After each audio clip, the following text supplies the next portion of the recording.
وصفتنا لليوم زنود الست بأطيب وأسهل طريقة وبمكونات بسيطة. إذا جربتوها أكيد راح تعتمدوها بكل مناسباتكن، طعمة ولا أروع. لتحضير القشطة بنضيف 3 أكواب من المي وبنضيف عليهن 3/4 كوب حليب بودرة ونص كوب نشا وربع كوب من السكر ومعلقتين كبار من السميد، وبنحرك على البارد. بعدين بنرفع على النار وبنستمر بالتحريك لحتى يتقل معنا القوام، وهيك القشطة بتكون جاهزة. لتحضير زنود الست أول شي بندهن صينية الفرن بكمية وفيرة من السمنة، يفضل تكون سمنة حيوانية بتطلع الطعمة أطيب. بنحتاج لرقائق أو حتى عجينة السمبوسة بتزبط، بنقطعها مثل ما مبين بالفيديو. للف زنود الست بدون ما يطلع منها القشطة لازم نحط قطعتين مثل ما مبين بالفيديو، وبنضيف عليهن القشطة. أنا هون حطيت القشطة بكيس كريمة.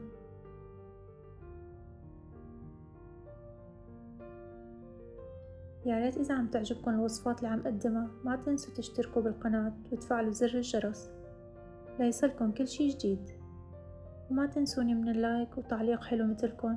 وإذا جربتوا الوصفة يا ريت تكتبولي بالتعليقات شو رأيكم فيها.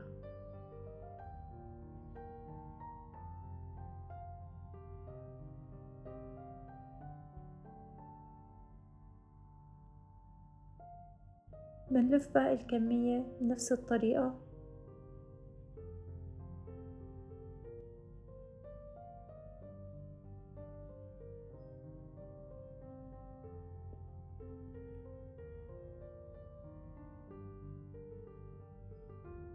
هون بكون محمية الفرن على درجة حرارة 180 من فوق وتحت.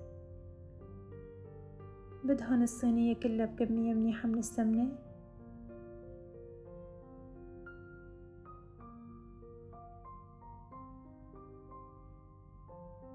وبدخلها على الفرن على الرف الأوسط. بعد ما طلعت معنا هي وسخنة بنسقيها بالقطر البارد. أهم شي القطر يكون بارد وتقيل مشان تضل زنود الست عم تقرش، وهاد أهم سر من أسرار قرشة زنود الست، إنه تكون هي سخنة والقطر بارد وتقيل.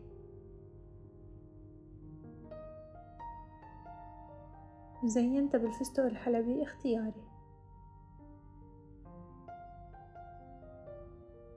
وهي طريقة التقديم، بيكون صار معنا أطيب وصفة لزنود الست جاهزة بطريقة سهلة وبسيطة وأطيب من الجاهز.